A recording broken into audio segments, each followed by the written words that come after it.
Greetings, friends, and mostly enemies. I'm back with another top 5 video. Now, last time we did subgenres. This time we're doing themes. Themes and subgenres obviously be different in that a subgenre is a subcategory of a larger genre, and it kind of envelops the entire story. So if you're writing a dark fantasy, the entire story is going to be dark and gritty and have that fantasy element. Whereas a theme is something that can be stacked. You can have multiple themes in the same story and have them all working together, or you can have different themes in different parts of the story, etc., etc. So without further ado, let's begin. Number 1, hope. Hope is maybe my absolute favorite theme, and that's because it has played such a tremendous role in my personal philosophy in life.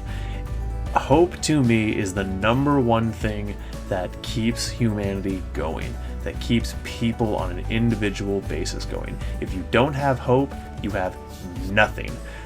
I would argue some of the greatest stories ever told are based around the concept of hoping things get better, hoping we can accomplish this goal, hoping you get the girl.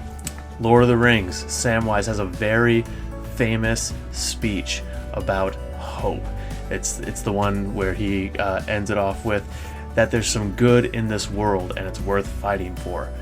That speech is about hope, and I'm sorry if you don't see the tremendous value of using hope as a theme in your storytelling. You're not thinking about it enough. Number 2, riding along with hope being absolutely the greatest thing ever, we also have love tied for that spot. I'm a sucker for a good love story. Call me soft, I don't care. I love a good love story. When you have someone who truly loves someone else and has that love in return, or you have someone who's fighting to earn someone's love and they finally get it in the end, or even if it's not a romantic love, maybe it's a story about a man and his deep love for nature, or maybe it's the story of a woman who deeply loves her craft and hones it to perfection. I love stories that love is a central theme. It is such a beautiful thing, and I live for that. Next, madness.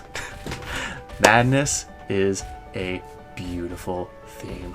I absolutely love it because it can go in any direction, quite like madness itself.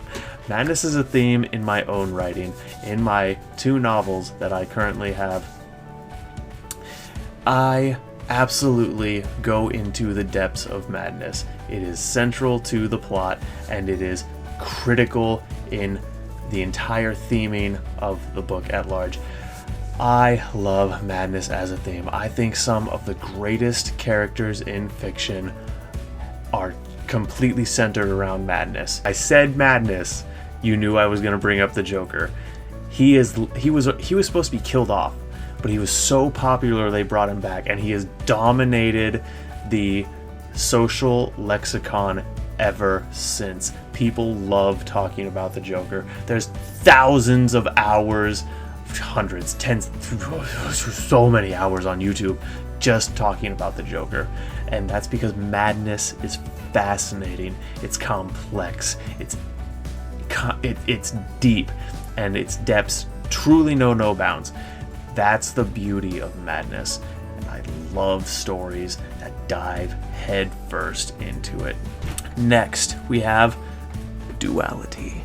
Now, for those of you who may not be super familiar with the concept or definition of duality, it's basically the idea of something, an object, person, having dual properties, usually but not necessarily, that are in conflict with one another.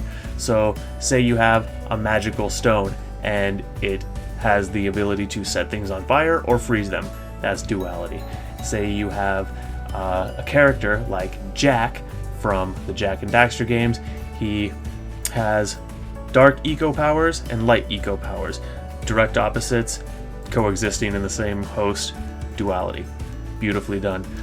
A very underrated game series, in my opinion. So, the example that more of you are going to be familiar with, going back to the Batman reference, Batman. He's a wonderful example of duality. He fights for justice, but he's a vigilante. His greatest asset is his mind, yet he's known for beating the crap out of people. And the examples abound. People love writing about duality and things that have duality in their nature because it's a fascinating little concept to play with. Humans like opposites.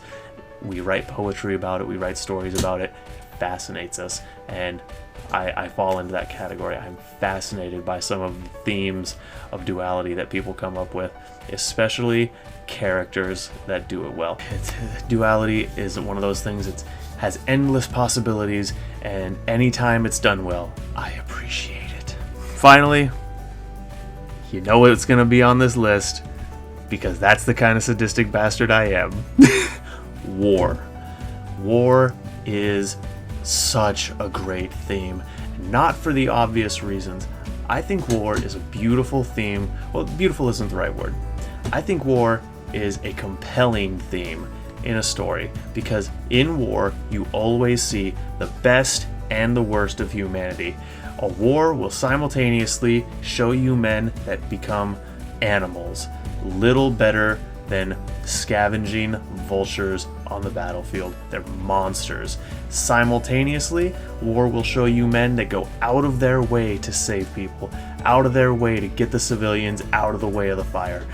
It is an amazing and terrible thing, war, and stories that capture it, especially fictional war that didn't actually happen, I love. Specifically, I love them because they're not based on a real war and there's zero emotional attachment, and so I can read or watch the elves and goblins duking it out without feeling guilty that I'm enjoying bloodshed.